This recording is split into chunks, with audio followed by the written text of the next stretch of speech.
I mean, there is, like, you could argue if it's correlation or not, but you could see in the market that are the most advanced, you see the actual trend of ARPU going down, like before 2020, like being reversed.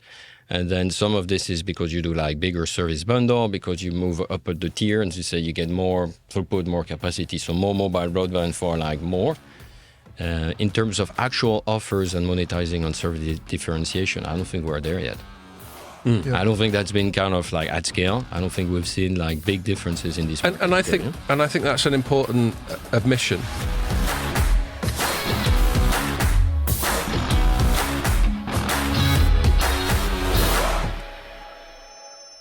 Hello and welcome to another Telecoms.com podcast from this camera that feels much closer to my face than it normally is.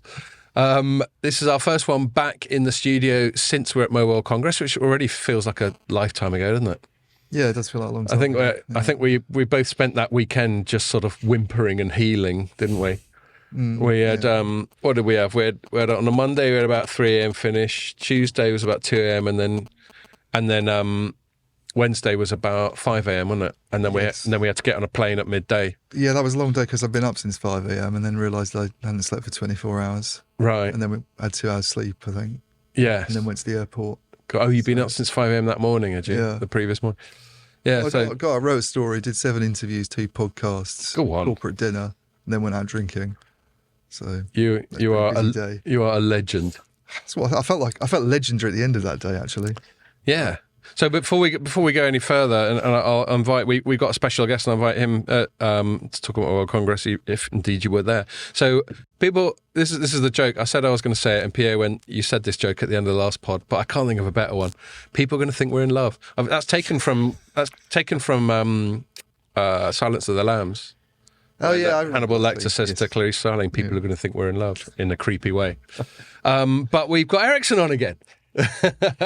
This time we've got Christian Leon, who heads up the networks and managed service side of things in Europe and Latin America. That's a sort of Ericsson, I think, almost uniquely seems to have Europe and Latin America as sort of bundles. You must spend a lot of time on planes. Yeah, that's why we enjoy Mobile World Congress, because everybody comes at the same right. time. So it saves me hours of flight. Saves so you flying over to Latin America the whole time. It's healthy for me. Yeah, so it's great to have everyone. I mean, it's coincidence. We hadn't necessarily planned to do the podcast from the Ericsson booth at Mobile World Congress, but Pia and her team just made it happen. Mm-hmm. And then got your colleague Peter on, so it's double Ericsson, which is great because back to back. Because prior to that we'd never had anyone from Ericsson on at all, I don't think. Mm-hmm. So Ericsson's like buses. On it. Yeah. You wait for an Ericsson and then 2 turn up at once. Kind of like get 1, 2. Yeah, there we go. But it's great to have you on, Christian. And were you at Mobile World Congress? Yeah, I was there. Yeah. And how was it? Did you have a few late nights, or were you quite sensible? No, I tried to behave a little bit. I had a keynote on millimeter wave on Wednesday, so I had to kind of... Oh dear, you don't want to be hungover for that. Sharp, exactly, yeah, exactly. Millimeter wave, can you imagine millimeter wave? Oh, I don't know. it might work. I don't care. Go away. Okay, well, I might ask you about that. That could be one of the things we come up with, seeing as that's obviously something that must be a relative strength of yours if you were doing a keynote on it. In fact, that will come in the broader sort of category of things we're going to talk about. But we'll just get our initial bit of talking shit out of the way before we get to the point. But yeah, I thought, I really enjoyed that podcast there. Lots of other people seem to enjoy it. Yeah. And I enjoyed the show. I thought we did all right, considering we had a lot of late nights. Pierre was sort of saying, in a slightly sort of veiled compliment, that I sort of looked all right, because I don't know if I'm allowed to say this, Pierre, or you're going to do your throat cutting thing, but we shot a lot of videos together. And obviously I didn't, well, he's seen me in previous years turn up for some of those videos not in a great state. Well, we had dinner one night and then you went out after that. Yeah, that's right. That was the Monday. Yeah. Wow. Yeah. That was till 3 a.m. that one. Oof. That was Virgin Media 02, we have to thank for that one. That was some nice drinks. Mm-hmm. So you and Andrew have been out with Orange. I've been out with Pierre. And then he went off and was grown up, and I went off and met you at this bar, and then they took us to some cocktail bar after that. That's right. Which I just about remember. And we had BT were there as well. And we had old fashions. Yeah, they were for a bit, and then we lost touch with them. I thought it was curious that BT's press team was hanging out with the... Yeah, I thought it was cool, actually. Yeah, I sort of applaud them for it. But you don't normally see them together. They're like, No. And then we had double BT because we had dinner with them the next day. Anyway, we've been over all that. So yeah, I won't bother with any more prattling on, especially as we're starting on the late side, and I keep vowing to make this less than 2 hours. So let's see how we go. We started around about 4. Sharp. Let's see how we go. So I think, Christian, you may have seen, I think you heard some of the pod we did from the Ericsson stand at Mobile World Congress, and you may have seen some of the commentary that Ian and I wrote afterwards. The biggest takeaway I got from this year's Mobile World Congress was that we're at a bit of a pause. We were talking just beforehand about the old Gartner hype cycle. Mm-hmm.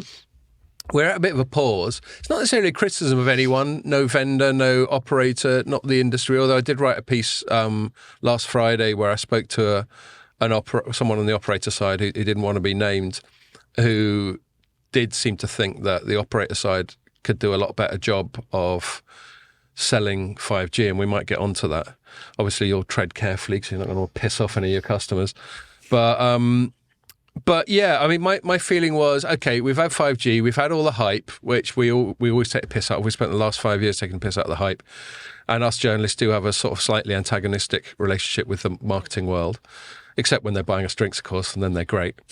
But no, I mean, professionally, in that I think it's part of our job to call out things when we think they're a bit overhyped. And generations of telecoms nearly always are. And I understand why from a marketer's point of view, because it's a once in a decade opportunity to make a big deal out of this and sort of refresh the upgrade cycle, both in terms of kit that you guys sell and handsets that you used to sell back in the day.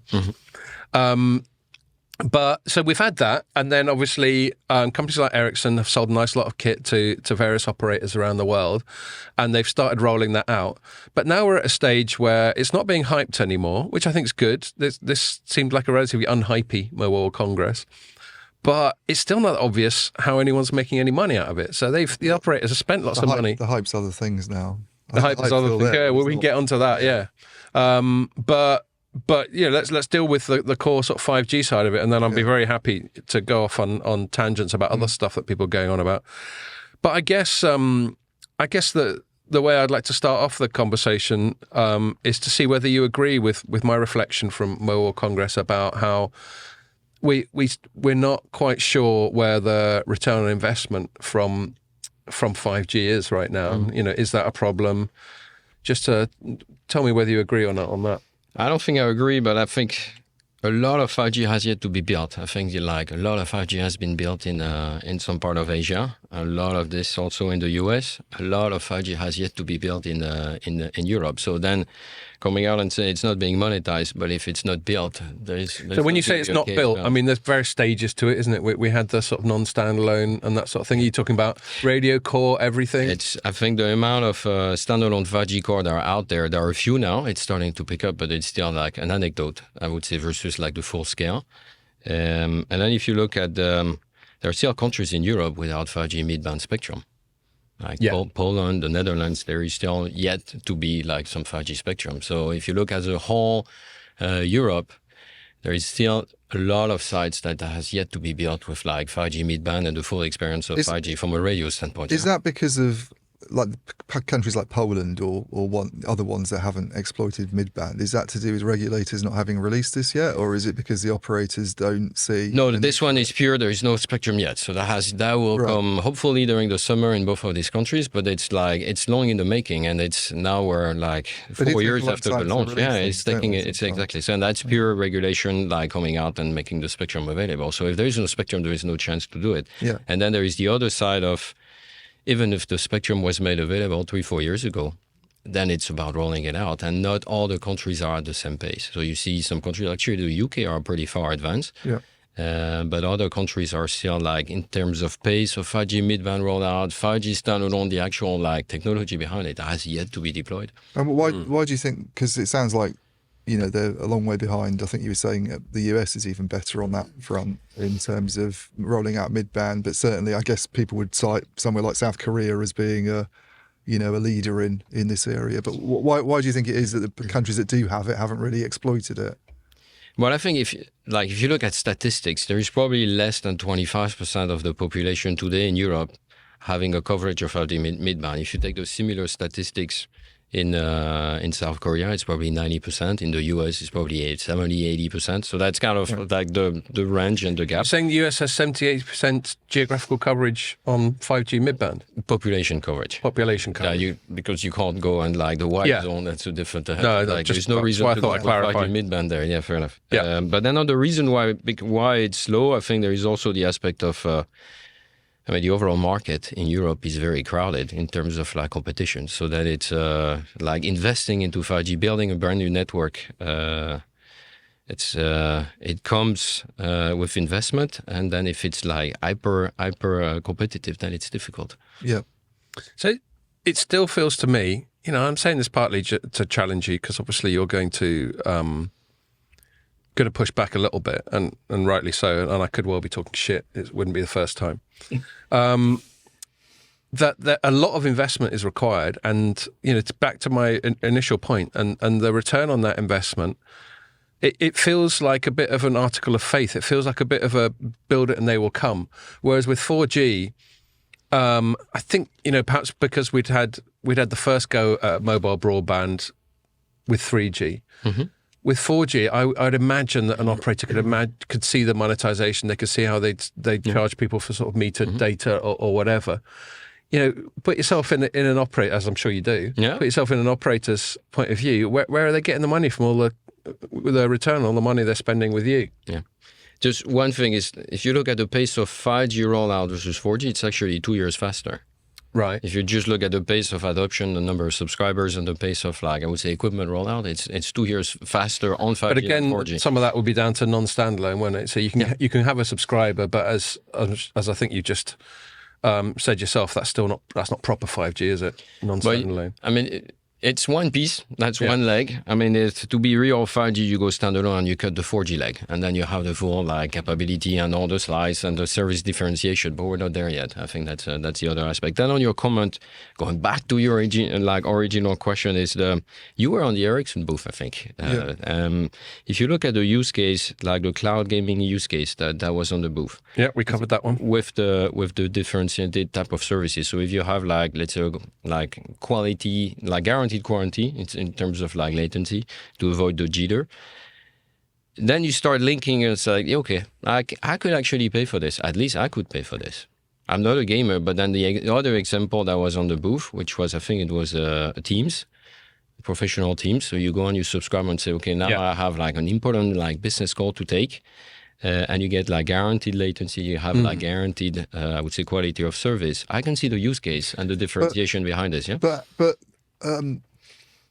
has anyone actually seen any benefits from those things? Because I know these use cases get cited that you can do this, you can do that. But I have not been much. When I talk to people in Europe about the rollout of standalone on the operator side, and they explain to me why it's slow, it's challenging from a technical perspective and to do with spectrum for one thing. Yeah. But then perhaps the bigger reason is that they don't see the need for it. And I'm wondering whether these markets that have exploited it, perhaps I'm guessing South Korea, China, have seen any real benefits from it in terms of, monetization. And this gets into a slightly different area anyway, but, the operators as connectivity players don't make a lot of money from gaming services necessarily. And it might suit a developer, a gaming company to have some of this available, but yeah. No, but I think you've seen there is, you could argue if it's correlation or not, but you could see in the market that are the most advanced, you see the actual trend of ARPU going down, before 2020, being reversed. And then some of this is because you do bigger service bundle, because you move up at the tier and you say you get more throughput, more capacity, so more mobile broadband for more. In terms of actual offers and monetizing on service differentiation, I don't think we're there yet. I don't think that's been kind of at scale. I don't think we've seen big differences in these markets. And I think that's an important admission because we're not there yet. It's going to take a little while. That's one of the biggest things I took from Mobile Congress is people are talking like grown-ups now. They're not overhyping. They're going, this is a bit of a slow burner. It's going to take a little while to play out. The other thing, and we can get into that because that's directly relevant to Ericsson, is the whole network exposure API Vonage angle.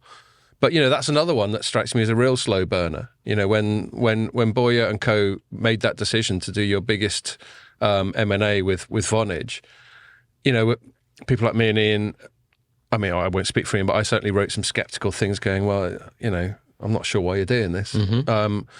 But what I can get from it as an outsider is that it's a bet on the mid to long-term future. It's not a bet on tomorrow. It's a bet that this network exposure stuff is going to pay off for Ericsson customers, for Ericsson and its customers, 5, 10, 20 years down the line. But that's quite a patient bet, isn't it? I mean, I will tell you that's a personal story. It's like when from an Ericsson standpoint, we announced the acquisition, and I tried to understand the logic, and then I realized, like personally, I didn't understand this because I actually never understood the I would say the ecosystem around communication platform as a service. What happened in terms of SMS and video as a service, and I found it refreshing. Versus like there is something out there that actually is new that is happening in the telecom industry, and that we want to come across and say now we want to emulate from the top. Versus like I would say being like from an Ericsson standpoint a traditional vendor. Yeah. That got me excited to actually try to understand the logic behind it. Well, and I think some kind of pivot's required, because one thing that's obvious to me about 5G is, I've started getting, James will be aware of this because he was on the email chain, getting responses to a piece I'm going to write that's just going to be entitled "What is 5G?" This is partly prompted by my colleagues in SEO. Okay. Who assure me that there's lots of searches for what is 5G. So fair enough. Why don't we try and write the definitive thing so that when people search it, they come to our thing?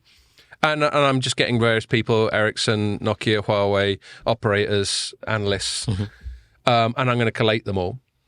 But yeah, and I thought just to get a sense on the consumer side, I just went down and spoke to my wife and my daughter. Yeah. And I was just like, what do you think about 5G? And they just shrugged. They couldn't give a toss. Well, I think that's one of the industry's problems. Yeah, well, exactly. This is what in my meandering way I was leading up to. And so I can see why, without necessarily saying for sure that Ericsson's bet on Vonage is the right bet, I can see why there's a need to diversify and to bet on different paradigms, because people just don't give a shit about consumers don't give a shit about 5G. Operators don't increasingly care about to speak to. So I mean, it was on the record. So I spoke to Howard Watson, who's BT's CTO at Mobile World Congress. He's like, there's too much focus on the G's. Yeah, we need to talk to customers about what they want, what services. Yeah, totally. The whole G's thing is quite bizarre, really, because it was never. I don't think we had this, if you go back 30 or 40 years, this idea that we'd have this progression through. I mean, I remember being involved in the 3G bidding sort of beauty contest process in a few countries. I was on the analyst side at the time, and I remember talking to consultancy involved in that, and they were like, well, 3G is a technical term. It's probably not going to get pitched like that to consumers, and it has been. And then the same thing's been done with 4G and 5G. And you even got operators naming themselves 3 because of it. And yet really all it is a way of gathering sort of industry attention around something that is a release and injecting a bit more oomph into it. But it's a technical progression. It's not like we all get excited about the new tyres that are going to come along. And well, some people might. I know. Some sad geeks. But it's... I think that the switch from 2G to 3G maybe was more marketable, perhaps, because it was the first time really that... There was all that hype around the auctions as well. Well, it was... That was like front page stuff, the amount they were shelling out on... It was going from having used your phones to do phone calls and text to all of a sudden potentially having web services on it in a better way, and it didn't really work for a while at first because of the device ecosystem and other things. And then I think your point about 4G was when that became... We had the iPhone, we had better networks, we had lots of things coming together. I don't think the industry's got it wrong necessarily with 5G. I just think because networks, I mean, what can a network be? This is why I'm skeptical of some of these. You read some of these white papers from the NGMN and they start talking about things like brain-computer interfaces and smelling, and they're not smelling over. They're not connectivity things. Connectivity can only be something. It can't reinvent itself and solve cancer. So I just feel, when you say what's 6G going to be, what's 7G going to be, well, they work within a certain, they work within certain constraints. There's only certain ththings they can do. They can be greener, they can be faster, they can be lower latency. I think there is a subtlety that happened on 4G along the way that it became something that is a given. That's one. Two, it became more like the expectation that it's resilient. and it's used for public safety. It's used for mission critical, like, and connecting things. So, and besides consumer and like web browsing, there is a big shift that happened over the last 4 or 5 years that did not used to be the case. Now, like, you have entire infrastructure relying on the fact that there is a connectivity behind it in a very resilient fashion. Yeah. There are public safety systems that are running on like a public safety like system relying on 4G today. And that is I would say a critical use case that was not before. Yeah. I think maybe that's one of the dilemmas the industry's in. It did such a great job with 4G. And by the way, I agree that the Gs, I mean, we're sort of constrained by it. There's certain cliches and certain words where you regret having to use them, but they're so endemic, it's hard to get away from them. And 4G was such a success. Mobile broadband on 4G is such a satisfactory consumer experience, and then we got the robustness and reliability that Christian was just talking about. I suppose the question is that, like, where do you go from there? But I mean, from my perspective, I don't think the industry's necessarily got it wrong with the way with 5G. It's not like there's a big mistake. It's just what are we expecting it to do? You're going to have to upgrade your network equipment every 10 years. You want to buy state-of-the-art stuff. You don't want to buy something that's 20 years old. Therefore, you get 5G. You need it for energy efficiency as much as anything, don't you? I mean, this is one of the big things, is that...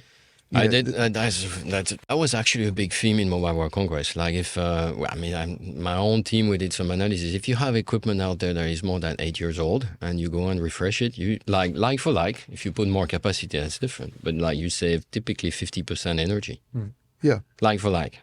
So then if you start throwing 5G and more capacity and this... And obviously that's especially topical right now, since energy got a bit harder to get hold of. But I imagine there's a kind of parallel in other industries where they look at people who run data centers and they're introducing technology into the data centers. It's a lot more energy efficiency, but they don't go, why isn't this technology making us loads of money and producing fortune in future? It's the industry's existential crisis, I think, is not really to do with 5G. It's more to do with what position operators have in the ecosystem, and are they just going to do connectivity, or are they going to do something else? But I think this, I'm trying to be as sympathetic towards the vendors' view here in a way, because vendors need to sell equipment, operators are always going to need to buy it, but the problems that operators have got in terms of monetization, I don't think is necessarily to do with... Okay, so what do you think about that from the operator? Now, for me, the key is that there are still, let's say, currencies. I forgot who coined that term on the networks. That there are capabilities of the network that are not being exposed.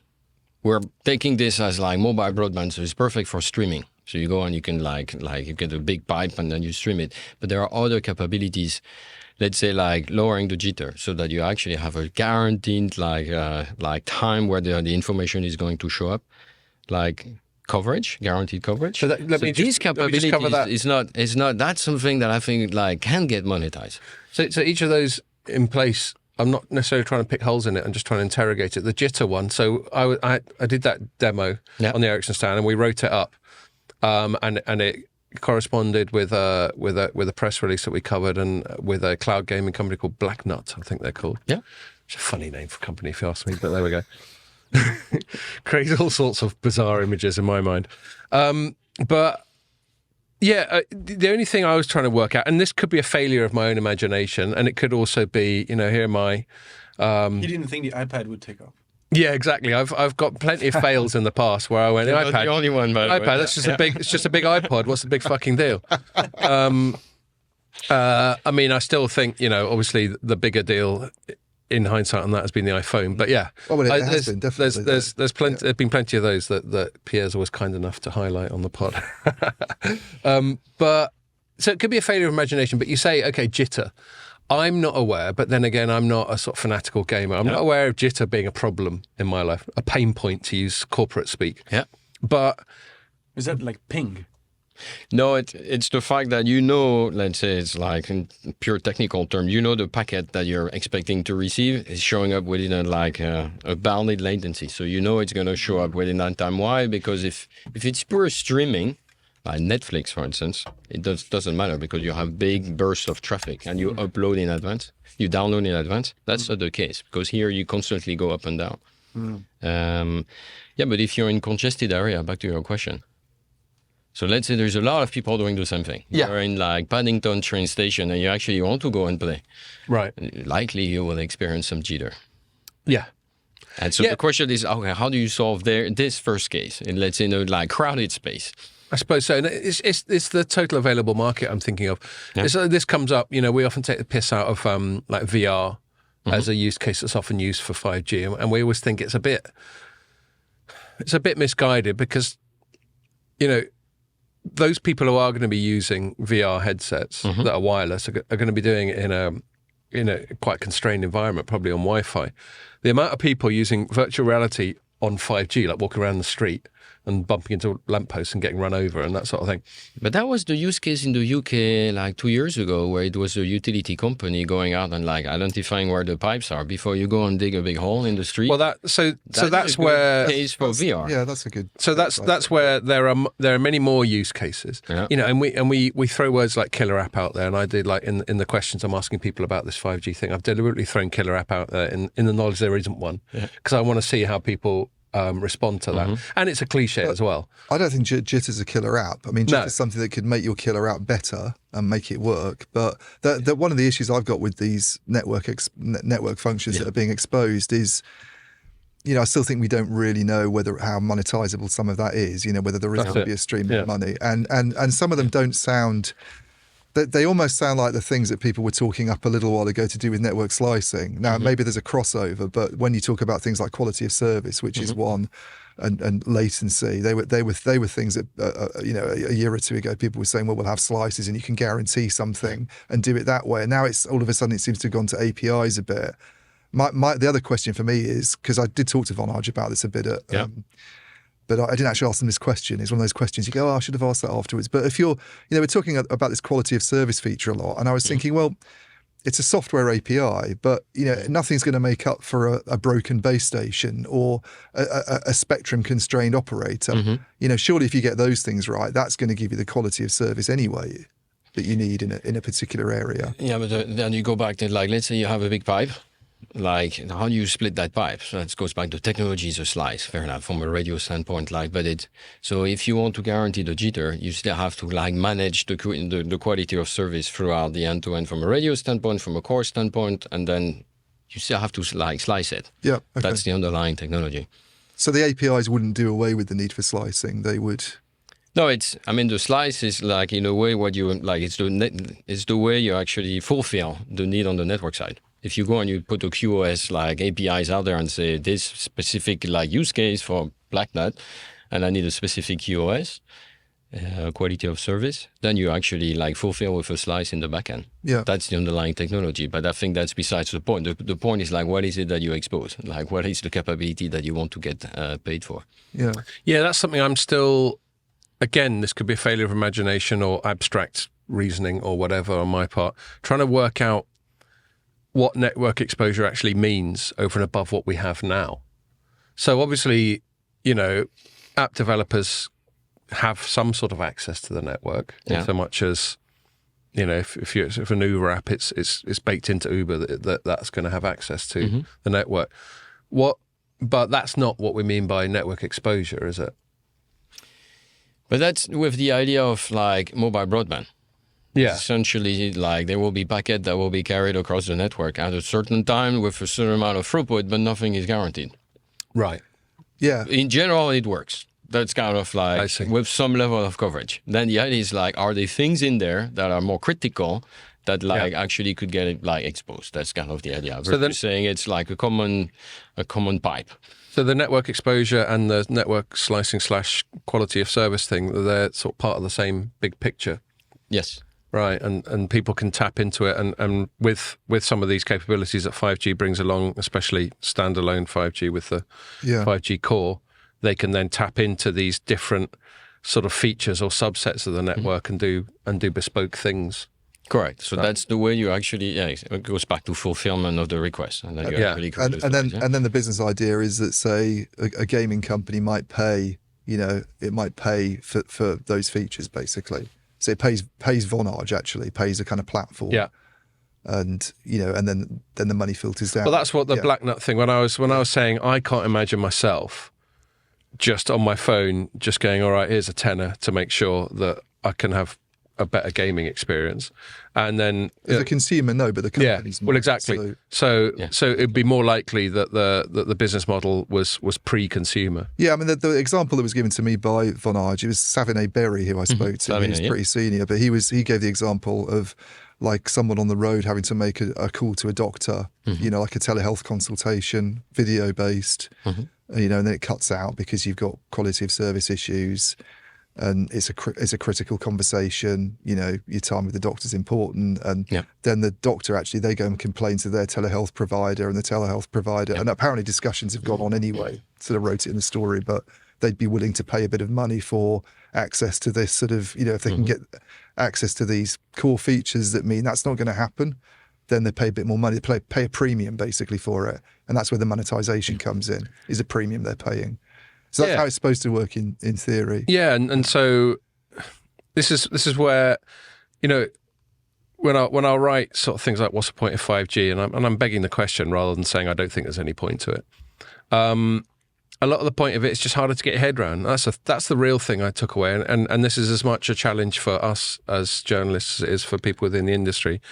The whole thing's just harder to get your head around. Like on the Monday morning, I was sat at their Ericsson stand, partly because I wasn't a big fan of the facilities they put on at the show.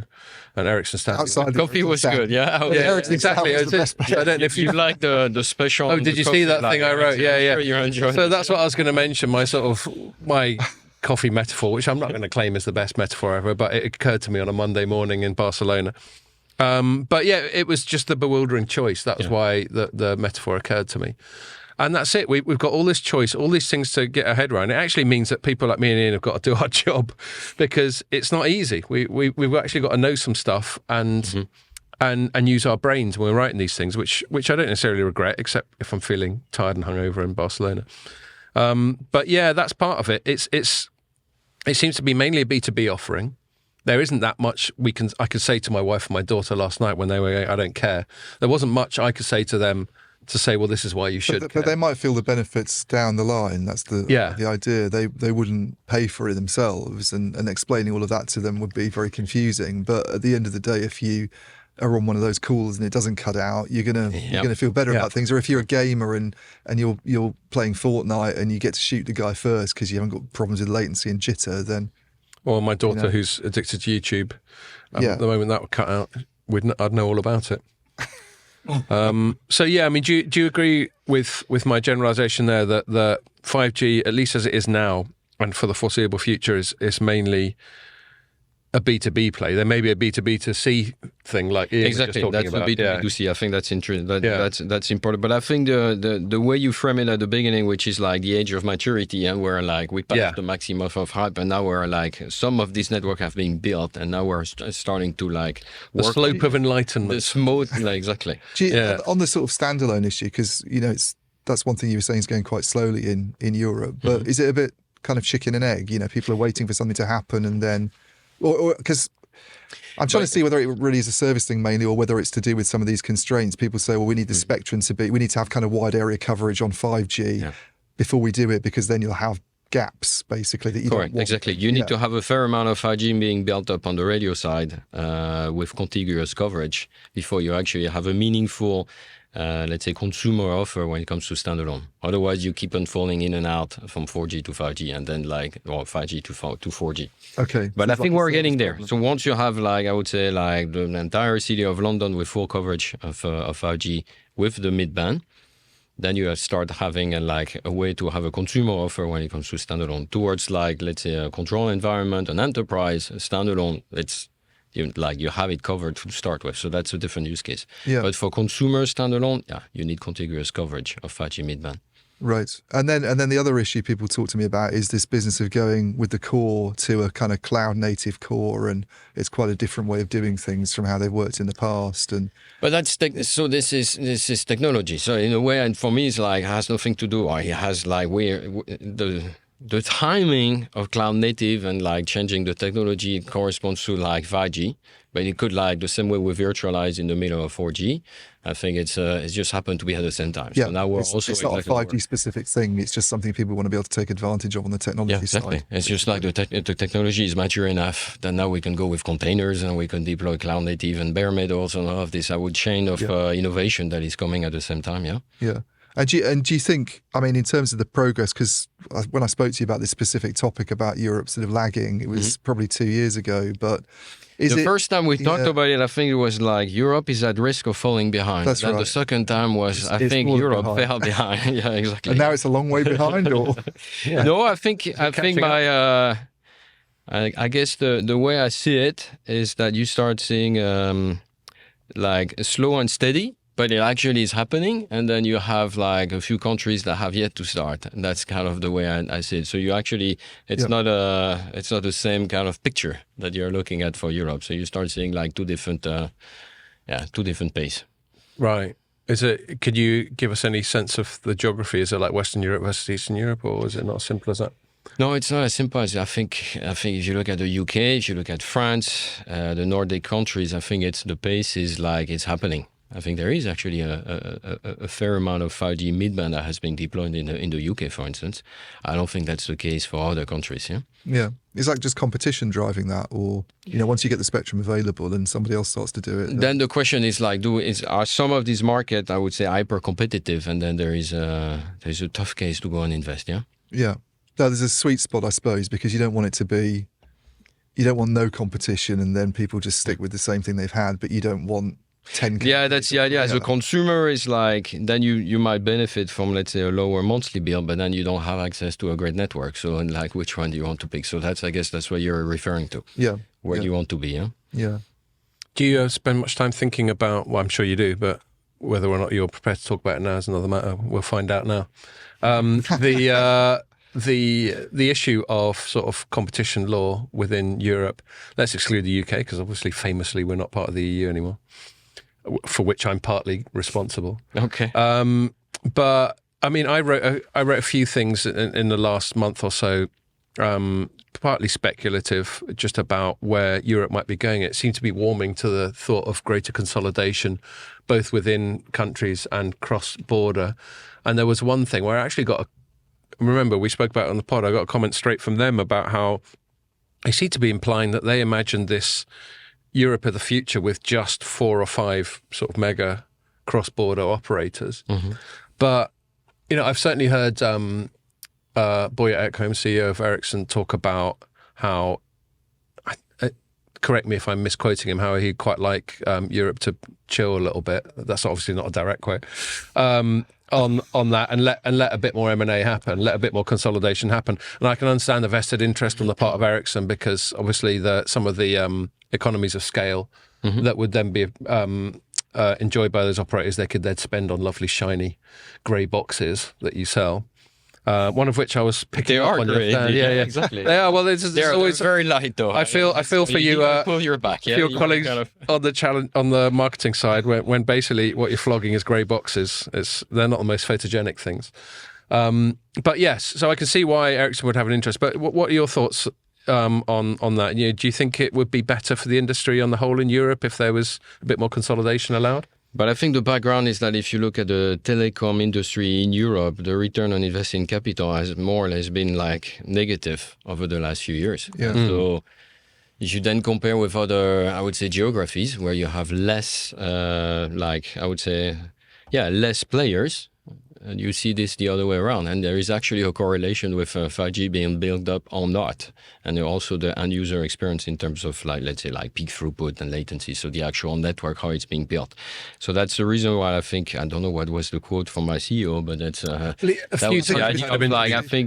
he was talking to CNBC maybe in the run up to Mobile World Congress. And he was it one of those Davos things that he does? Maybe. But skiing in the background. I mean, I wasn't sitting in on the interview, obviously. So you just read the way it's been written by the reporter, but it was a kind of Ericsson CEO says the industry is not sustainable this way in Europe, and it's clearly sort of this idea. I think that you have.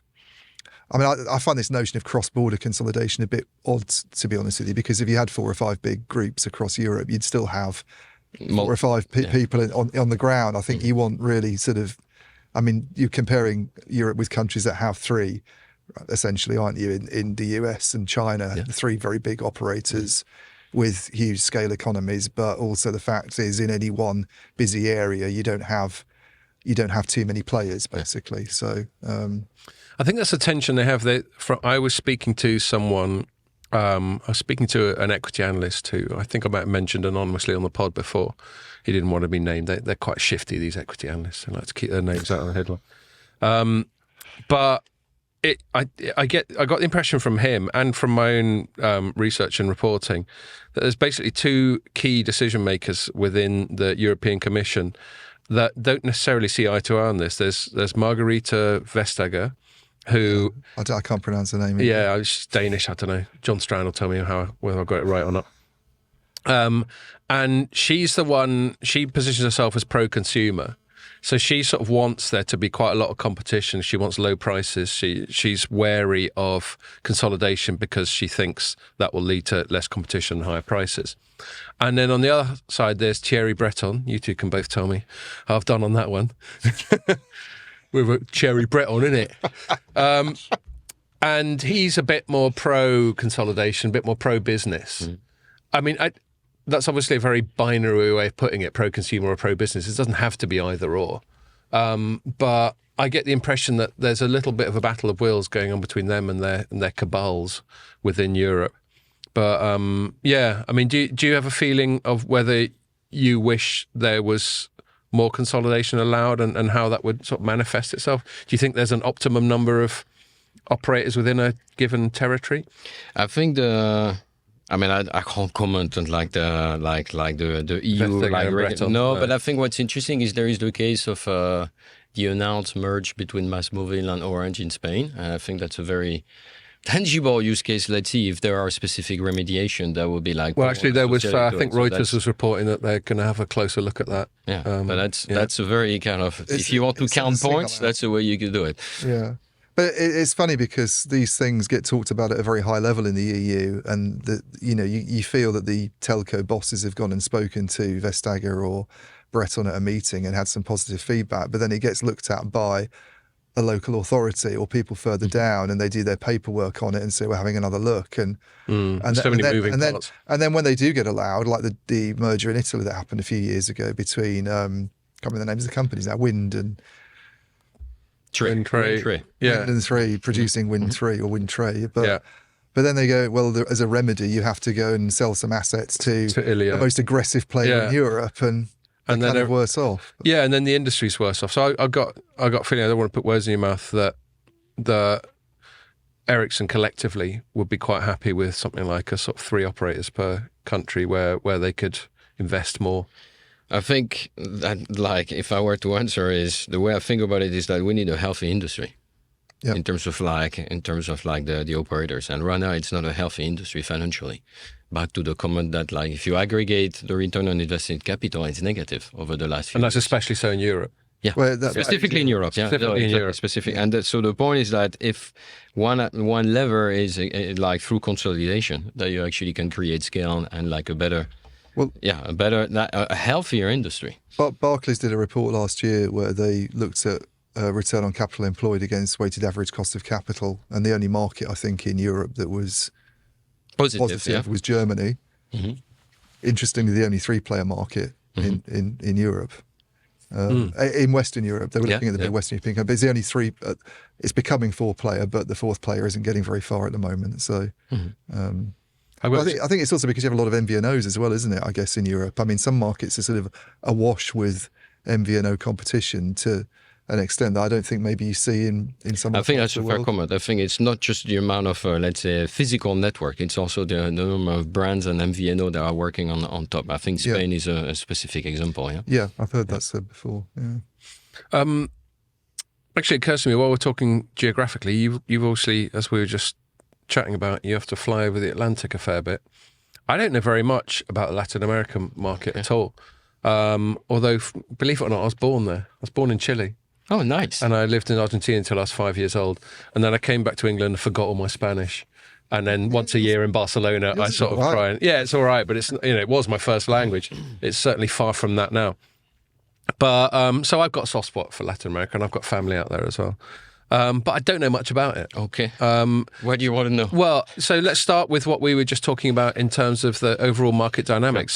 So you're talking about Europe as it being quite tough to sort of get returns or adequate returns. What's it like for operators in Latin America in that way? Let me pick on Chile because I think that's dear to your heart. 40% of the population in Chile has access to 5G midband right now. Right. Wow. So which is more than the average that you get in Europe today. So it's, I think the way the regulator came out with the rules and like the 5G licenses, that was 2.5 years ago, was, I would say, very smart. And then the network has been deployed. And so it's, so if I pick on just Chile, I think that would be one example. The other two big markets in Latin America is Mexico and Brazil. Yeah. I think Mexico, they launched, that was January or December, 21. And then Brazil, they launched 5G over the summer last year. The actual pace of 5G rollout is very aggressive. There are multiple ladders to this. I think the underlying capacity needs, the underlying demand on this network is still massively growing at a faster pace than what we see typically in Europe in terms of like the amount of data. And these networks are pretty congested in the big cities, in the megapole. And so there is a pure use case of rolling out 5G and just like taking care of, I would say, is that partly to do with people relying less on fixed broadband in some of these countries? I know that's very much a factor. That in India, depends. That is very specific. Yeah, you will argue some part of Brazil there is like, and that you have a lot of fixed wireless access, for instance. But like, it's not. It depends. It's very country specific. Some countries have quite a bit of fiber actually. Okay. Like millions of people living in favelas now. There's some of the biggest cities in the world are in Latin America. For example, Sao Paulo or Mexico City or whatever. And that is like Sao Paulo is. I think the moment we launch 5G over one of the network. I mean, we are one of the. We've seen the big pipe that you open in 5G midband, the C-band, started to get like loaded very, very quickly, which means that there was an underlying need. Yeah. So a big driver. One of the big drivers for 5G in certain parts of Latin America is that density, is that sort of large city capacity. And capacity management to start with, Beyond, and then there are other use cases, but the very first, I would say, case that we see is associated to capacity relief, Fair enough. And so before we move away from fixed wireless access, I wrote a piece this week, wrote a couple of pieces this week that I blatantly ripped off from Light Reading from your colleague Mike Dano. Just because they're interesting. Shout out to Mike. Shout out to Mike Dano.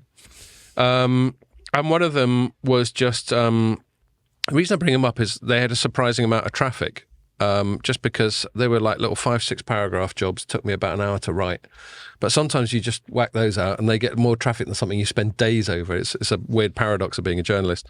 And one was called Fixed Wireless Access is Booming in the US. I know that's not a territory that you cover. But back to our original point that we're exploring at the start of this pod about 5G use cases and monetization, that sort of thing. An early one does seem to be fixed wireless access. It is. Absolutely, but it's one part of it's actually the first successful 5G use case that we have out there. We see it in the US, we see it in some part of Europe, you see it in Finland, for instance, in Norway, in Central Europe. But it doesn't fit every single country because some countries have a massive amount of fiber today. So you can complement and say, okay, there's some aspect that you see. And it's never going to be as good as fiber, obviously. Well, it depends on how you look at it. If you don't have fiber, so if laying out fiber takes a while. So but I'm saying if you have fiber, you'd never fall back onto fixed wireless access because fiber would be better. Yeah, that's all. But a lot of places you don't. Yeah, and it's better than nothing. Yeah, that's a fair way to look at it. Yeah, it's faster than nothing. Yeah. Well, I mean, it's just so interesting, this US thing. It never would have occurred to me how big it is. There was this 4 million subscribers. On fixed wireless. From from T-Mobile and from Verizon. Is that used? That's used quite a lot in Latin America as well. FWA, is that a big market for it in? So we see some 4G. There is 4G fixed wireless access. I think what you want to cover here is the aspect of 5G fixed wireless access, and the big difference 4G to 5G is done on 5G fixed wireless access because you rely on C-band or mid-band. You can actually guaranteed QoS. Yeah. On 4G, a lot of it is best effort. Okay, I see. it's the mobile broadband sharing best effort. I think the C-band or the mid-band that you built on, you can actually start saying, okay, you will have guaranteed throughput. Yeah. That is the big difference. Then do we see a lot of 5G fixed wireless access being rolled out or as a consumer offer yet in Latin America? No, but we actually think it's going to be successful. Those markets, I mean, we're just talking about three player and 4 player markets, but are they, is Latin America quite different in that respect? Is it also less congested, less crowded than parts of Europe? That would depend. If you look at Yeah. Brazil, there were 4, and I think they consolidated into 3. So Right. Oi was acquired by the assets with the other 3. Then Mexico is a little bit specific market. It's a market of 3, but you have a very strong player out of the 3. And then you have markets that are also 4. Where you have new players coming in. Chile is an example where you actually have quite a bit of new players coming in. And Telefonica is present in quite a lot of them, isn't it? Yeah. Well, I always saw that region as traditionally being 2 big players, one being Telefonica and one being Carlos Slim. Claro, yeah, Carlos Slim. Yeah, Is that is he Carlos still Slim involved? Cloud or is that? Yeah, No, it is that? But Yeah, it's AMX Group. Yeah. Yeah. I get the brands mixed up. I was going to say Movistar, but that's not. That's a Spanish thing, isn't it? Telefonica. yeah, Yeah. Claro's the brand. Yeah, that's used a lot by the Slim businesses. Yeah, good name, Carlos Slim. Carlos Sim. Yay. Yes. What was I going to say? Oh, yeah. That sort of 5G fixed wireless access might lead us onto the millimeter wave that we were threatening to ask you to talk about earlier. Just one thing we've spoken about is in the past in the pod, the different frequencies. So we all know that these sort of the lower frequencies are great. They've got great propagation characteristics. They penetrate walls. They've got long range, all that sort of thing. And then loosely, my understanding of the physics is that the higher frequency you go, the shitter that gets. I think that's what they say in the ITU. That's how they describe it. And obviously mid-band, as the name implies, is sort of halfway between the best bit and millimeter wave. But with a typical fixed wireless access, even with like trees and stuff in the way, and last I checked, there's a fair few trees in Latin America. You still get a decent range on a sort of fixed wireless access coverage. You mean on mid-band, on 2.5? Yeah, absolutely. Do you know off the top of your head what kind of range we're talking about? Or does it vary a lot? It's the same. It's the same you get in London or in the UK. It's the same type of band. But you're not using millimeter wave for FWA usually. You mean in Latin America? There is some in Chile actually. There is some deployment of millimeter wave, but it's not typically the case yet. That's not that scale like what we see in the US. Yeah, for fixed wireless access. Yeah. Yeah, where do you see that going though? The millimeter wave market, because there's auctions sort of coming up, aren't there, here in this country? I think, and like Scott was saying, a lot of people are very sceptical about it. I was at a Qualcomm event a few weeks ago where they were obviously talking it up, unsurprisingly, because you can sell more equipment. But it's I'm trying to sort of see how it would be used, I guess, in a commercial setting. Is it going to be kind of factory deployments and that kind of thing, or? So that was part of my keynote. So very topical. No, but I think the first, I think for me that is important is that the technology is mature. It's not a technology conversation in the sense of like, are the chipsets available? Are there like an ecosystem of device? Do we have radios that actually? So it's been like 4 years and the 4th generation of like equipment that we put out there, from a radio standpoint, from a chipset standpoint. So it's out there. It's mature. It's at scale in the US. Right. There are actually millions of devices with millimeter wave capabilities. There is, I think we shift from a pure Ericsson standpoint, more than 100,000 millimeter wave radios. So it's not an anecdote. That's what I was trying to say. So it's actually used in the US on a kind of macro network basis. But I know. I think one of the mistakes we do is we look at millimeter wave and we think like, how much is the coverage? It's not a coverage. It's a capacity relief conversations. It's a capacity hotspot. Very dense environment. Exactly. So you go in a stadium, you go in a hotspot in Times Square, you put some millimeter wave, you take care of the traffic, the insane amount of traffic that is carried in this location. So you'd sort of have your macro network. You have it, but you complement, and then it's like a mini kind of thing that sucks a lot of stuff up within the broader sort of macro network. And so we see this in the US, we see it in Japan, now we also see it in Australia. So it's not so the ecosystem is picking up. I think China is also doing some trials on millimeter wave right now. Then is this picking up in Europe for consumer? No, we have a lot of engagement, but like more like control environment for enterprise. And the reason why millimeter wave is interesting for enterprise, it's because of the uplink.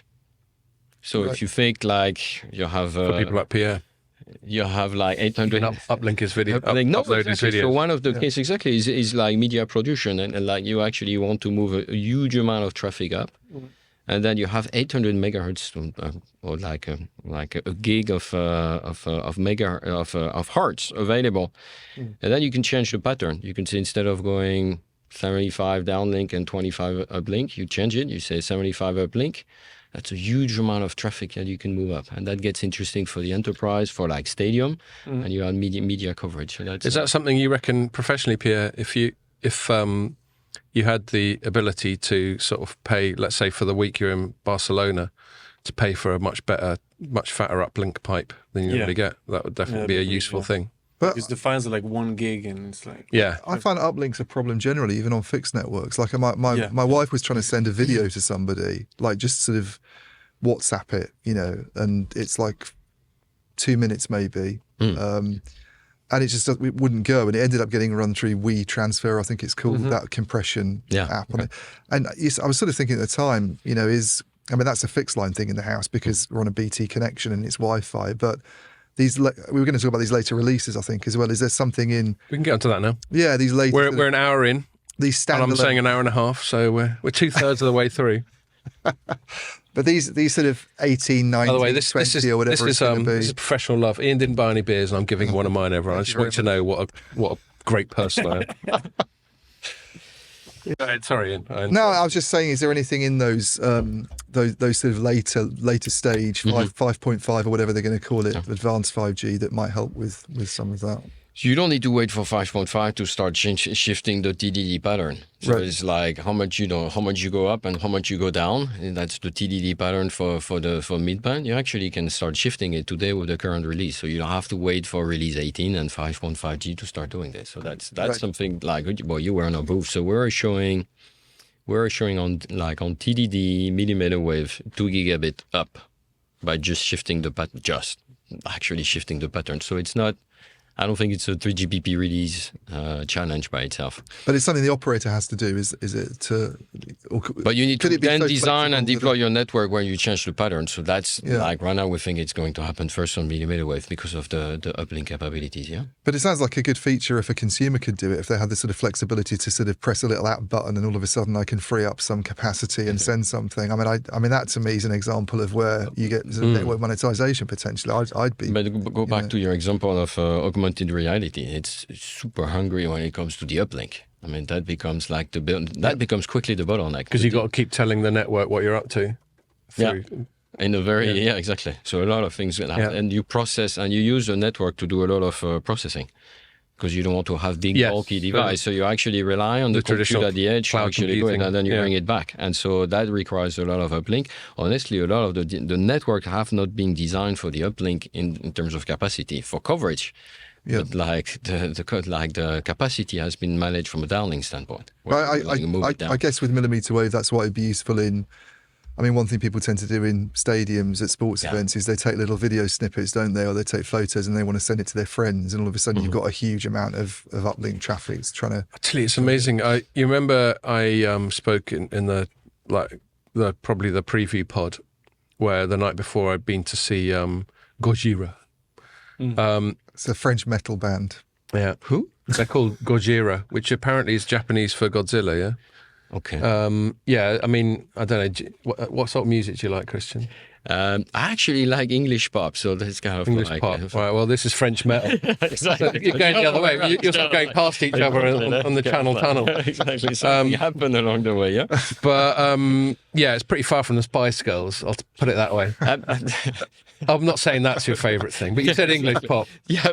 But anyway, the reason I bring it up is I went to that gig and I was just struck, and I've seen it before going to other gigs, the amount of people that seem determined to film the whole fucking thing. I mean, I don't know why they do it.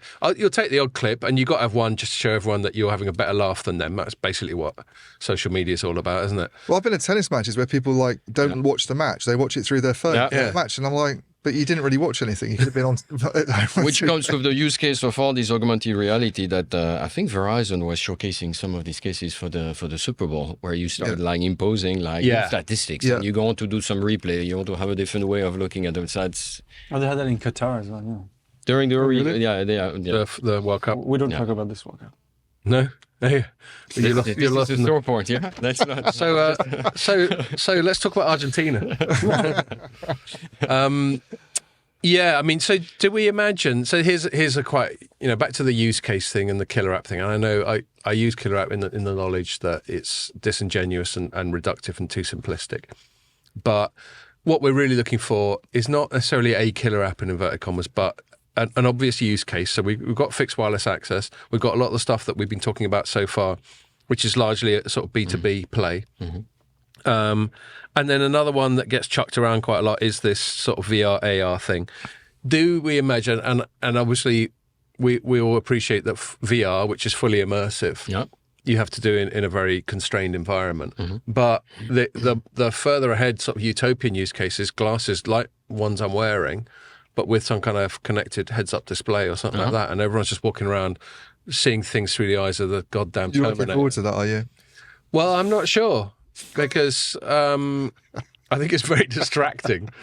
But I can see it. I mean, that's the definition of augmented. You look around, I look at you, and I'm getting this Terminator overlay that says, he doesn't buy his own beers or something like that. And you're getting all this data and all this information, and then what you do with it? Mind as well as No, it's just picking up on my commentary from the start of this pod. A bit like ChatGPT. That was a funny thing. I don't know if we've spoken about this, but increasingly I realise that ChatGPT is just, all it's really doing is very quickly scanning as much of the internet as it can. Yeah. It's not general AI. It's not thinking. It's not sentient. It's just a really good web crawler with a natural language thing built in. And I was reading something today, sorry, it's a complete tangent, where someone was going, that will never be proper AI. And I was like, well, no, not now. But considering how clever that is, how quickly it could do, I could just go into ChatGPT and say, write something in the style of Christian Leon, and it would go into your LinkedIn or whatever and have a go at it. How much does not generative AI and that sort of thing, but AI in terms of what's going on at Ericsson and later releases of that? How much does that sort of go into network rollout? I think where we see a lot of advantage of AI today is the let's say like optimizing the network. I mean, there is so much complexity in terms of the amount of spectrum that needs to be managed, the equipment, the generations. And so you're throwing like new use case into it. So how do you dynamically manage the system? And a clear case we have right now is energy management. So you kind of like, you can shut down some layers, you can put some radios into sleep or deep sleep. So how do you manage this? You could do it in a very static fashion, like, at like 11 at night, every night, you go and shut down some of the layers and you kind of reduce your overall energy consumption, or you do it dynamically. There's going to be like a football game, and then you actually don't do it. Or typically because it's Monday evening, there is likely going to be some traffic jam in that part of the city, so you don't do it. So then it becomes dynamic, and there you need some AI capability. It's not something that you can, I would say, throw people at it. It's not gonna. It's just too many parameters to manage constantly. Yeah, and I think that's where we leverage these capabilities today. There's so much more. Then I think then the question is, where do you process? Some of this needs to be processed like very close to, I would say, the edge, or run on the sides. Yeah, and that's compute intensive. So how much can you do? Which is things that are more like, I would say, out of like bigger loops. You take it like every 5 seconds, every 10 seconds. And that's a big conversation also, yeah? Is that almost a use case for cloud RAN, because you would be putting resources closer to the base stations themselves, compute resources, but is what you just said, being able to do that and shut things down dynamically, a kind of justification for moving towards a more sort of cloud RAN deployment, which I know is now in Ericsson's portfolio. But it's more the advantage of having a centralized, it's the idea of saying, if I have more information at a central point, I can go and start mastering how do I handle multiple information. That's But then we can do it in a cloud run fashion. We can do this on actually dedicated hardware, Right. But it's then the technology is your choice. Do you want to virtualize or not? That's two. For me, it's two different themes. The idea of saying, Okay. now if I centralize more information, I'm smarter. I can actually start like throwing some new algorithm to manage this. Yeah. Okay, that's centralization. And the shutdowns, I mean, would we get to the point where the networks just sort of figure it out? You know, like they see people moving into an area perhaps, and there's like an anticipation that comes on the network side. Oh, something's happening. When it needs to provision more resources, and people are not really in the loop at all. Is that starting? So that was one of the demo we had at Mobile World Congress, which actually blew my mind because it was showing the amount of compute that was happening to actually get to the decision. It's the idea of it was called intelligent cell shaping. It's like, so you have, the traditional cell to bring coverage into the network.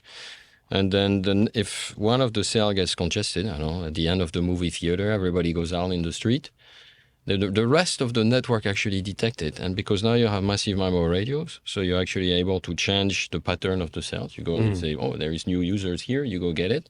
So you actually start dynamically to change the pattern of your cells, and you reduce one where it's, let's say, congested. There's a lot of people getting out of the movie theater.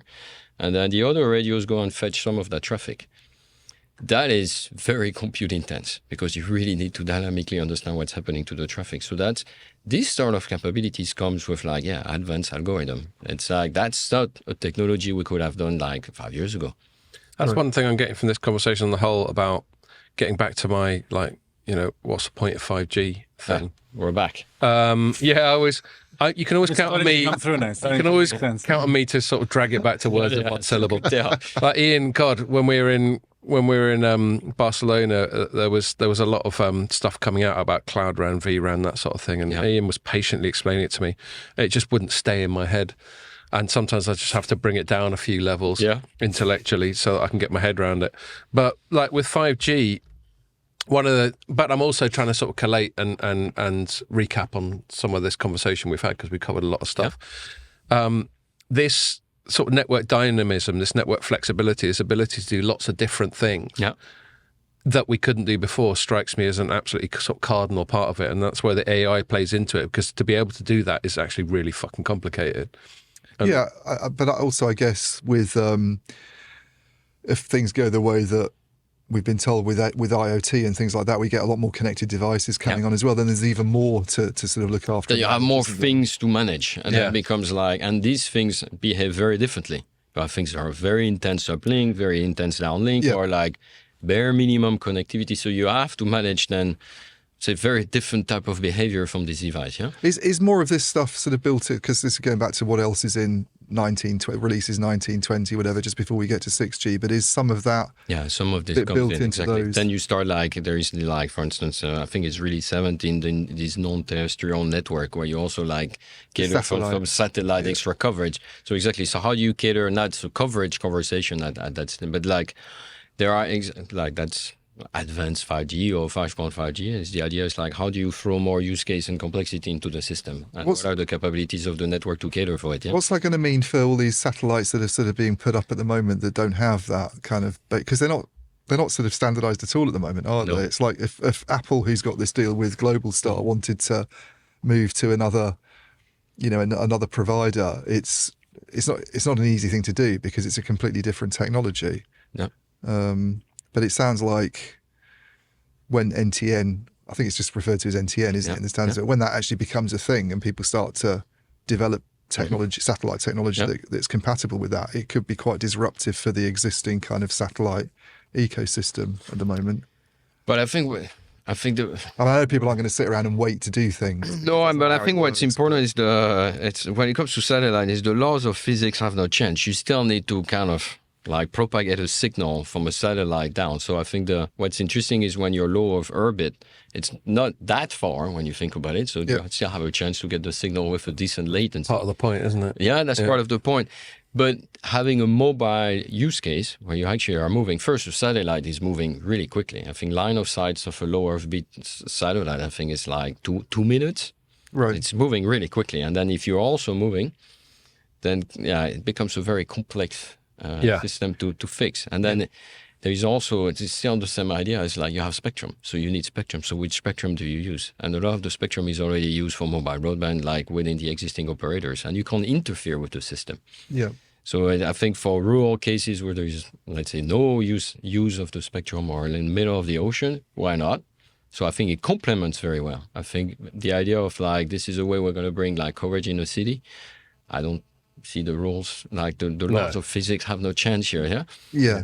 No, well, this is one of we talked about this before, didn't we? But satellite still seems to be very niche, and yet there's a huge amount of interest in doing it all of a sudden. We've probably written about 4 or 5 satellite pieces this week. There's just always stuff going on. I haven't, but I know Mike probably has. But there just seems to be so much activity in satellite, and yet you still look at it and you think, well, it's almost like the late 90s when Teledesic and the original version of Iridium and all this were going on. And yet in those days, that was kind of pre-terrestrial mobile broadband. Yeah. And now the same thing's happening, and yet we've got, but I mean, still the cost to put like a kilogram of in space like massively went down. So I think the overall ecosystem is so much more mature and interesting now. Yeah. But what does that mean for the telecom industry? I think it's we're not there yet.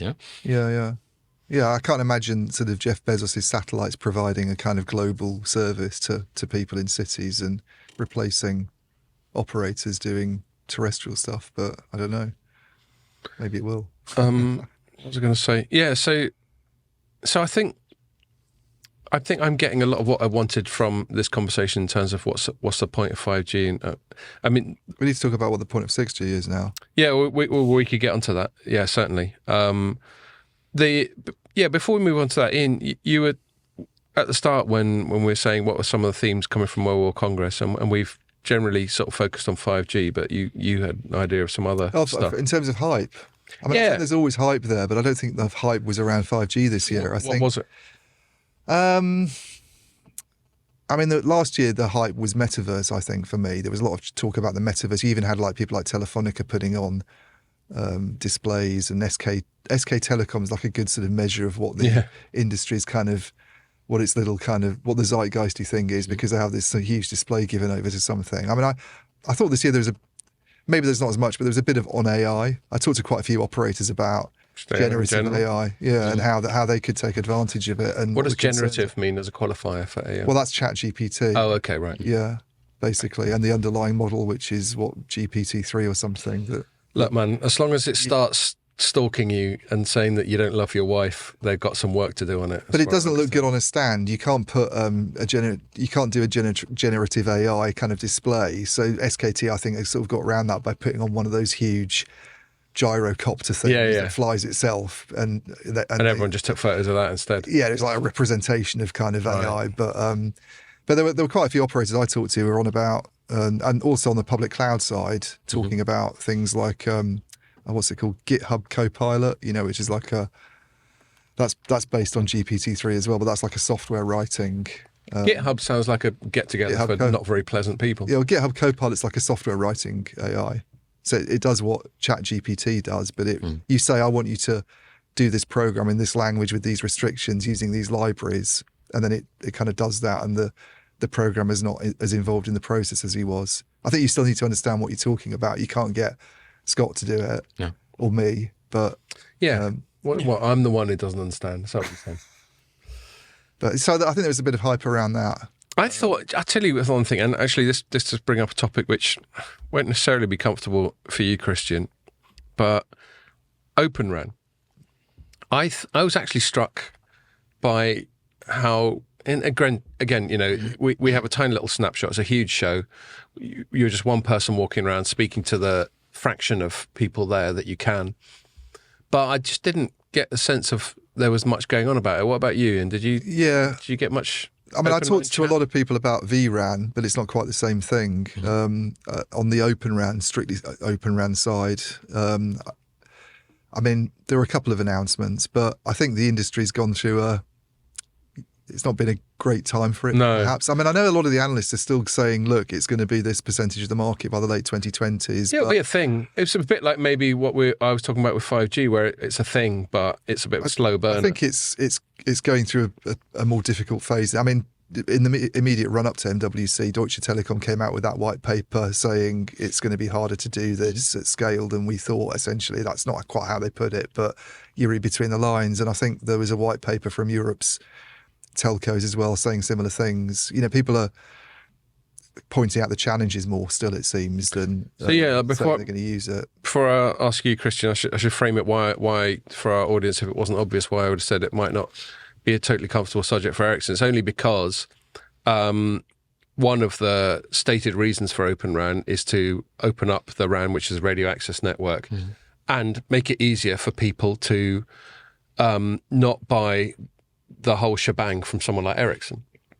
So on a pure sort of legacy business point of view, I imagine that Open RAN's viewed as a threat, but I know that's not how sort of Ericsson and Nokia, for that matter, talk about it. But let's just talk more generally rather than at Mo or Congress. What are you sort of conversations you have on Open RAN, and from your perspective, where do you stand on it? So where we stand on it, I think is you interviewed recently Frederick Yedling also on that topic. Did. But I think what's important for us is to look at it from a performance standpoint, from a cost standpoint or TCO standpoint, to say how do we make sure that what we produce end to end is actually cost effective. Yeah. I think that's one important aspect. Then the technology discussion is more around Cloud RAN.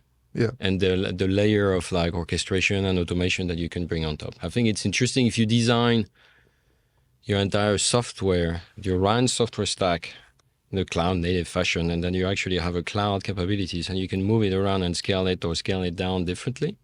The aspect of automation orchestration, that's new. That's not something we've done as an industry so far. Virtualization is one aspect, but I think now we're bringing this to a new layer. The underlying technology, what that means, that I think is very interesting. Yeah. That will carry on the same way you discussed like cloud native on the 5G core. That's a technology piece that I think is very interesting. So that's the angle we take from an Ericsson standpoint. And that's a lot of the engagement we had when we were in Mobile World Congress. Okay, I'm still, as I just alluded to earlier when I was talking to Ian about it, I'm still trying to work out what. I mean, I understand in principle the differences. I know that virtualization, cloudifying things is about making it software that can then be ultimately housed in the cloud on a remote server, and that brings in the usual descriptors about agility and scalability and all that sort of thing. But quite often when I talk to Ian about this, he sort of corrects me and says that sort of Cloud RAN or something like that and Open RAN are different things, and I think they fundamentally are, because Open RAN's just about. I think Open RAN started out, and it's a bit more than that now, but the main thing about Open RAN was opening up that interface between the radio unit and the baseband, essentially. So to mean that you could buy one from one person and the other from another person. Yeah. But you can have a network where you get both from the same vendor and it's a virtual RAN. Right. Because the virtual RAN bit's about where the baseband runs, essentially. Yeah, you put that on a general purpose processor and you get the flexibility of being able to move compute resources around more. That's the distinction, really. Okay. And you wrote some great stuff about the sort of pros and cons of that, because... I'm still not sure what the pros are, really, of doing virtual RAN, but I guess that's kind of an issue for a lot of operators. What are the pros, anyway. Christian? No, but I think that's what you're describing. So there are three pieces. You can virtualize, then you have the layer of automation. Once you have some software that is actually virtualized, and then you can so it's virtualization, let's say automation, orchestration on top, and then there is the low layer split, saying now I need to mix and match. I think we see value in virtualization. Yeah. That's where I would say where a lot of the technology investment is getting into. So there are some interesting way to then manage this piece of software. That's what's happening on the core, for instance, and then you can automate and orchestrate. The idea of doing a mix and match of the low layer split between the radio and the baseband, it's not going to bring the right level of performance at this stage. Yeah. That's where we don't see it, and that's where you get a lot of the concern about having to, because you have to systems integrate then yourself, so you're doing all the work that an Ericsson would do before the product turns up. You're doing that, or you're getting somebody else to do it. It's not easy to do. And if you're heavily reliant on one SI, then how is that different from getting Ericsson to do everything? Yeah, it opens up all sorts of questions, I guess, about the number of vendors you want to work with, and But my feeling is, so I'm generally sort of pro competition, and anything, one of the ways in which Open RAN's been framed in a more sort of strategic geopolitical way is obviously the Americans have insisted that no one who wants to be friends with them is allowed to use Chinese vendors, which just leaves you lot and Nokia as in terms of the traditional big kit vendors. I know there are others, like I met, I think it's Airspan is their name over in mobile cars. There are other they're very small though, aren't they? Yeah, relatively. Yeah. But I'm just saying there are others. Yeah. And so the way it's been positioned is this is a way of restoring some plurality to the market. But I get it. If the argument is okay, and now you can chop and change, and now you can have an Intel chip here and a Samsung thing there and a Mavenir thing there or whatever. But if it's not either cheaper or better, then what's the point? Well, yeah, but the argument that the Open RAN community would come out with is if you inject competition into the market, then it will eventually down prices, be cheaper. That some of those issues that you've got at the moment, the teething trouble with it in terms of matching up vendors, can be overcome. So systems integration is difficult, but this is why people like NTT Docomo and Vodafone are trying to, and TIP, the Telecom Infra project, they're trying to do these trials and tests where they get a bunch of people working together and then they've kind of proven that combination and they get a lot of that works. stuff. And you do it again and again, you end up with a kind of a recipe book of different vendor combinations that you can use. Well, the downside is that you're still using more people in the mix at the end of the day. If you want to, do what Dish has done, I suppose, which is to have a really kind of, because you could have an Open RAN network that's from one vendor. It just ticks the boxes in terms of using the interfaces, and I actually think a lot more of it will be done that way, maybe. But if you do the opposite, which is what Dish has done, where they've got multiple players, it seems, at every single little level, I mean, you can see the issues they're having. Yeah, it's like really hard because Well, I think one of the... Sorry, you go. No, I think what I wanted to comment is that the risk that we see is that we're going to fragment the standards. Yeah. If we have the reason why 5G scale faster even than 4G and then 4G scale faster than 3G is because of the global scale. Because it's one global, I would say, industry at full scales, and then you build the ecosystem faster in the cost-effective fashion. So the risk is that if we start fragmenting the standards, I don't think we'll get the same benefit. I completely agree, and I wouldn't necessarily expect you to have a strident opinion on it, but I think the Americans are kind of overreached. I wish they'd wind their neck in a little bit when it comes to hassling China. I understand some of the geopolitical, strategic reasons. I understand that China probably, the Chinese Communist Party, given half a chance, would like to keep an eye on what everyone else is doing. But I think everyone's spying on each other to some degree. But aside from that, aside from some measuring competition of who's spying more than who, there was an interesting thing. Actually, another story that did quite well for us this week was headlined, "China is miles ahead in telecoms research." This again was ripped off from Mike Dano. Shout out again, Mike. Basically, he's just doing my job. He should get half my salary. And this was from the Australian Strategic Policy Institute. Now, looking at how they wrote it, they've probably got, no one publishes these big reports without there being some kind of vested interest, and I think their interest is to try and put the shits up the West to say you got to spend more on R&D, because it turns out that, for example, they covered all sorts of technology, but just in telecoms, they reckon China is just miles ahead. What was it? The report reckons China accounts for 29.7% of advanced radio frequency communications research. I think they called it high quality research, qualified however they see fit. And then the US is 9.5. So China accounts for 3 times more than the second place country in terms of R&D for basically 5G, 6G, that sort of thing. And then UK was third with 5.2%. Fair play to us. I mean, I know, but this is just one report. I'm not repeating it as gospel, but there's a sort of context to it.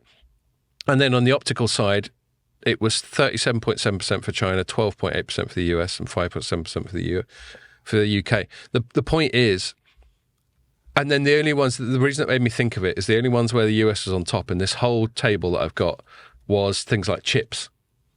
Yeah. And the chips is where the US has been most aggressive towards China in terms of not letting them get access to it. It felt to me, and this is just one study, and this is just my gut feel. It just felt to me like the US is sort of dicking about with China and finding the one thing it has got the advantage over them, and saying you can't have it. But then it'd be completely coherent for China to go, all right back at you. You can't have all our... Yeah, but that's why I'm dubious about that report, because the US has been in a position where it's been able to hurt China by cutting them off from chip technology. You're saying that China is in a position to cut the US off from radio technology. I think so, yeah. Well, two of the biggest companies that are in the world that do radios, one's sitting across from us now, and the other one's in Finland. Yeah, and then the third one's obviously Chinese. But I think it's further to what Christian was saying about standard splitting. Yeah. And I'm just putting it in a sort of geographical way. I can see how there's the American sphere of influence and the Chinese sphere of influence. And they, just as you said, that one of the reasons 4G and 5G especially went so well is that we're all singing from the same hymn sheet, having had all these various CDMAs and stuff like that flying around in the past. There seems to be a very real risk that we're going to diverge again. Yeah, I mean, yeah, I'm going to have a look at that, because I'm just very sort of dubious about it. Well, it's one thing. You know, I mean, they have one big there's 3 big kit vendors who do radio stuff in the world, and they have one of them, and it's much younger than the other 2 for a start. You know, it wasn't really anywhere in the 4G days, in the early 4G days, the 3G days. It just seems odd to me that they have this sort of 33% position on radio systems. Well, this report, and I won't dig into it that much more, partly because we're running out of time. UK would be third either as well. I don't know. Well, this isn't on the vendor side. This is academia. Right. Okay. So basically, they've just got tons of universities and tons of another interesting chart. Yeah, okay, all right. Another interesting chart actually within that story is China kicks ass on the undergrad side. So they've got tons of students all going off and studying. There's a lot of people. Radio stuff. Yeah, but our students might be off studying some more bullshit Mickey Mouse degrees. They're all doing hardcore science degrees. Yeah, but then, I agree with that. That's probably something I can see. Yeah. But then there's a massive shift. You know, I won't show you it now because it won't make for good radio. But there's a massive shift from undergraduate to postgraduate. A lot of these Chinese undergrads fuck off to the States and the UK and Europe and other parts of the world.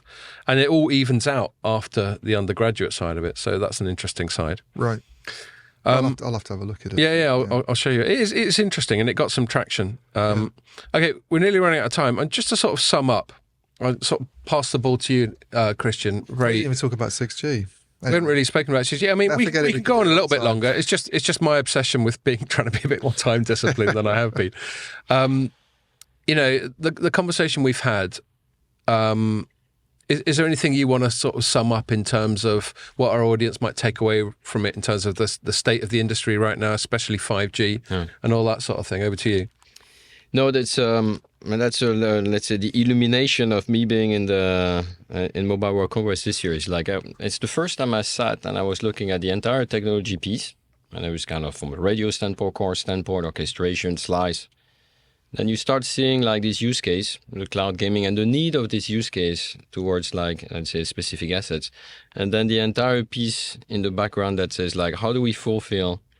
And the phone edge acquisition from an Ericsson standpoint. And so how do you actually make this like the entire ecosystem together? That's the first time I see it.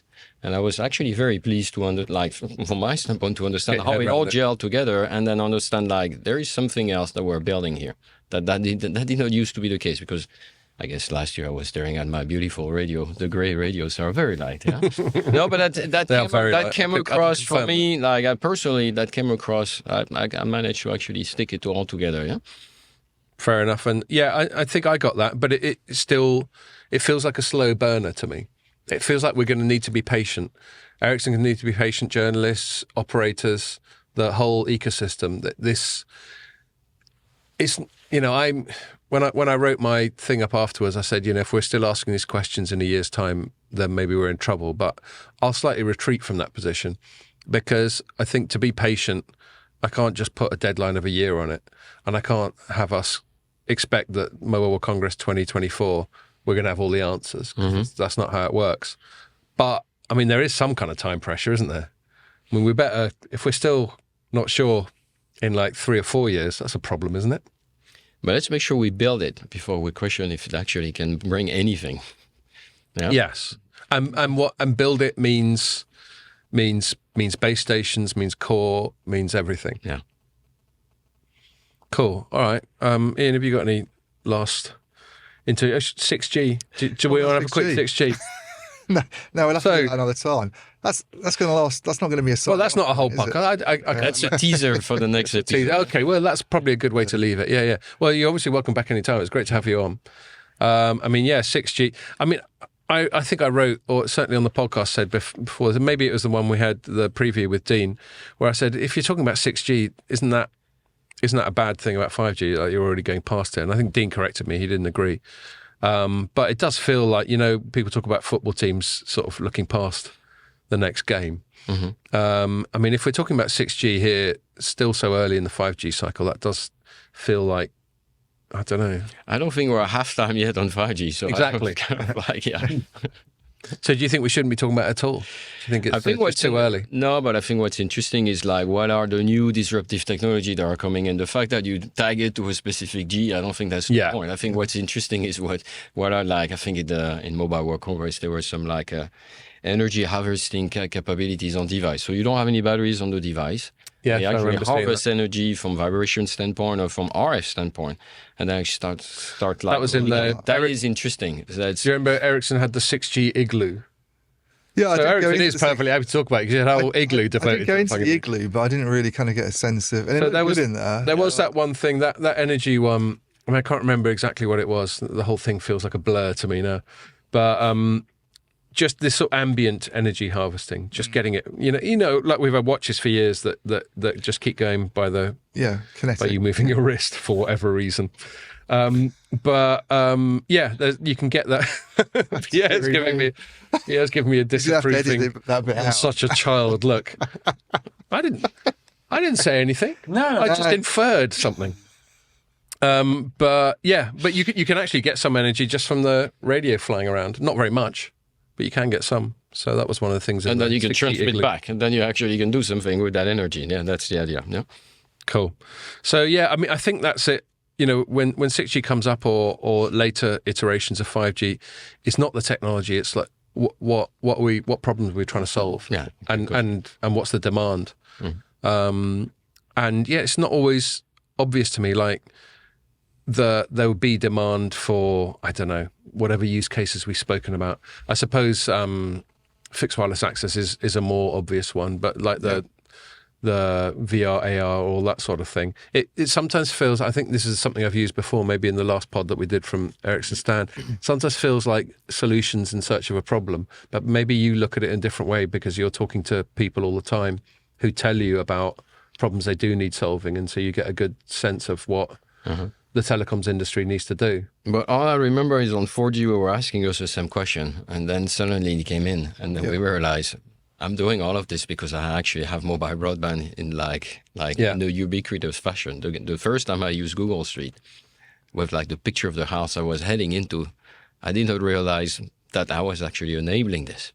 It was kind of, that came as This was a point that came up because Scott and I went to a sort of press briefing with Andrea Donner at Vodafone UK, and he was saying one of the reasons they do need to build standalone and invest is because something will come along, some developer will come up with something, and then everybody goes, "Oh yeah." But of course, so that's the build it and they will come thing. If you could anticipate things, we'd all be billionaires because we come up with Uber or whatever. So, Uber seems now, why wasn't everybody doing that? But if we thought about it, we'd be.